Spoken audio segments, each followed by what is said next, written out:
Good morning the students of B part third. आज हम समसामयिक बहुध्रुवीय विश्व में भारत के समक्ष क्या चुनौतियां हैं उन पर चर्चा करेंगे। भारत एक विशाल देश है। जनसंख्या की दृष्टि से पूरी दुनिया में चीन के बाद भारत का स्थान है और क्षेत्रफल के हिसाब से विश्व भारत में 7वां स्थान रखता है। लोहे और कोयले की दृष्टि से भी भारत आत्मनिर्भर है और 2011 की जनगणना के अनुसार साक्षरता की वर्तमान दर 73% है। तकनीकी दृष्टि से भी भारत आत्मनिर्भर बनता जा रहा है। आज वर्तमान में जो अंतर्राष्ट्रीय राजनीति है वो बहुध्रुवीयता की ओर अग्रसर हो रही है। 21वीं सदी के दूसरे दशक में, जो कि 2010 से 2019 तक, उसमें विश्व राजनीति की एक अलग ही तस्वीर नज़र आ रही है।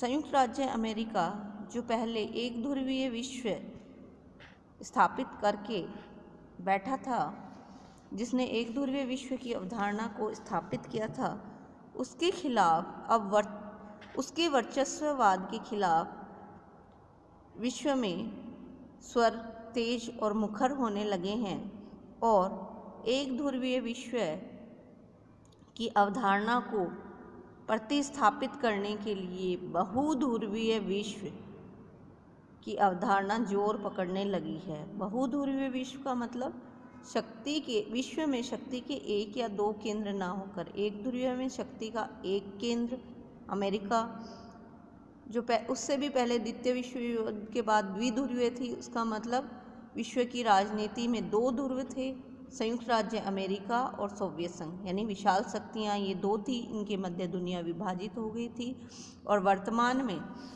21वीं सदी के दूसरे दशक में एक ध्रुवीय विश्व व्यवस्था को हिलाकर रख दिया गया है और वर्तमान में जो विश्व व्यवस्था है वो बहुध्रुवीय विश्व व्यवस्था की ओर अग्रसर हो रही है। वर्तमान में विश्व में शक्ति के अनेक केंद्र हैं। अनेक देशों ने आपस में क्षेत्रीय सहयोग संगठन बना रखे हैं और 21वीं शताब्दी का ये दूसरा दशक विश्व व्यवस्था के अनुक्रम में बदलाव का संकेत देता है। भारत और चीन भी इसमें उदीयमान शक्तियां हैं। भारत के समक्ष इस बहुध्रुवीय विश्व में कुछ चुनौतियां हैं, उनके बारे में हम अभी चर्चा करेंगे। उससे पहले हम जान लें कि बहुध्रुवीय विश्व के प्रमुख स्तंभ कौन कौन से हैं, यानी प्रमुख शक्तियां कौन कौन सी हैं। वो हैं संयुक्त राज्य अमेरिका, रूस, चीन, जापान, जर्मनी, ब्राज़ील, दक्षिण अफ्रीका आदि। इनके अतिरिक्त अनेक संगठन भी, जैसे यूरोपीय संघ, ब्रिक्स, आसियान जो कि दक्षिणी पूर्वी एशिया के देशों का संगठन है, सार्क जो दक्षिणी एशिया का संगठन है, नाटो जो कि अमेरिका के नेतृत्व में कुछ देशों का संगठन है, ग्रुप 20, ओपेक परमाणु आपूर्तिकर्ता समूह जिसे NSG के नाम से जाना जाता है, मिसाइल टेक्नोलॉजी कंट्रोल रिजीम जिसे MTCR के नाम से जाना जाता है, और वासनार अरेंजमेंट। ये सब अंतर्राष्ट्रीय राजनीति में प्रभावी भूमिका का निर्वाह कर रहे हैं। अब आगे आने वाले दशक में जो भारत की भूमिका है उसको विभिन्न चुनौतियों का सामना करना पड़ सकता है। हालांकि भारत एक उदीयमान शक्ति है। भारत की जो स्थिति है वो या हैसियत है वो राजनीतिक कौशल, नेतृत्व क्षमता, आर्थिक ताकत, परमाणु क्षमता, इन सभी में बहुत परिवर्तन आया है और ऐसी स्थिति में भारत बहुध्रुवीय राजनीति में एक सक्रिय खिलाड़ी के रूप में भूमिका अदा करने की क्षमता रखता है और अदा कर भी रहा है। फिर भी आगे आने वाले दशक में भारत के समक्ष कुछ चुनौतियां हैं जैसे सुरक्षा परिषद की सदस्यता। भारत को संयुक्त राष्ट्र सुरक्षा परिषद के स्थायी सदस्य के रूप में शामिल होना है, यानी यूएनओ की सुरक्षा परिषद के स्थायी सदस्य के रूप में। भारत स्थायी सदस्यता के लिए सभी मानदंड पूरे करता है। ऐसी स्थिति में चीन व पाकिस्तान के विरोध को दरकिनार करते हुए उसे अपने राजनयिक कौशल से अपने पत्ते खेलना है और सुरक्षा परिषद के स्थायी सदस्यों में शामिल होना है। 15 सदस्यों वाली सुरक्षा परिषद में 2021-22 के कार्यकाल के लिए 5 अस्थायी सदस्यों का चुनाव, उसमें भी भारत ने अपनी भागीदारी प्रस्तुत की है। दूसरा है परमाणु आपूर्तिकर्ता समूह की सदस्यता, NSG। Bharat missile technology control regime, जिसे MTCR के नाम से जाना जाता है, तथा वासनार अरेंजमेंट का सदस्य बन गया है। लेकिन काफ़ी प्रयासों के बावजूद भी चीन के विरोध के कारण वह NSG यानी परमाणु आपूर्तिकर्ता समूह का सदस्य नहीं बन पाया है। आज भी चीन MTCR का सदस्य नहीं है। अतः हम वहाँ चीन की सदस्यता का विरोध करने की स्थिति में हैं और हमारे इस कदम को NSG की सदस्यता के बदले सौदेबाजी के रूप में प्रयुक्त किया जाना चाहिए। तो परमाणु आपूर्तिकर्ता समूह यानी NSG का सदस्य बनना भी हमारे सामने यानी भारत के सामने एक कड़ी चुनौती है। तीसरा, भारत की कड़ी चीन नीति। डोकलाम में चीनी कदम के खिलाफ दृढ़ता दिखाने का भारत ने कड़ा संदेश दिया है और हमने उसके वन बेल्ट वन रोड का भी बहिष्कार किया है। अप्रैल 2019 को चीन में आयोजित द्वितीय बेल्ट एंड रोड इनिशिएटिव के निमंत्रण को भी भारत ने ठुकरा दिया था। भारत ने चीन पाकिस्तान आर्थिक कॉरिडोर प्रोजेक्ट पर नाराजगी दिखाकर निमंत्रण अस्वीकार कर दिया। यह भारत की कूटनीति का ही कमाल है कि अंततः सुरक्षा परिषद ने 1 मई 2019 को जैश-ए-मोहम्मद के सरगना मसूद अजहर को ग्लोबल आतंकी घोषित कर दिया और चीन वीटो का प्रयोग न करने को मजबूर हुआ, जबकि चीन 2009 से मसूद को बचाने के लिए 4 बार वीटो लगा चुका था, लेकिन इस बार वह नहीं लगा पाया। ये भारत की कूटनीति का ही कमाल है। चौथा है आतंकवाद से निपटना। भारत को आतंकवाद से निपटने के लिए सेना के द्वारा सर्जिकल स्ट्राइक करते रहना होगा। जम्मू कश्मीर में आतंकवाद से निपटने के लिए सेना और पुलिस BSF को एनकाउंटर करते रहना होगा ताकि ये राज्य आतंकवाद मुक्त हो जाए। तो समय समय पर आतंकवाद से निपटने के लिए सर्जिकल स्ट्राइक की भी आवश्यकता है। पांचवा है पड़ोसी देश।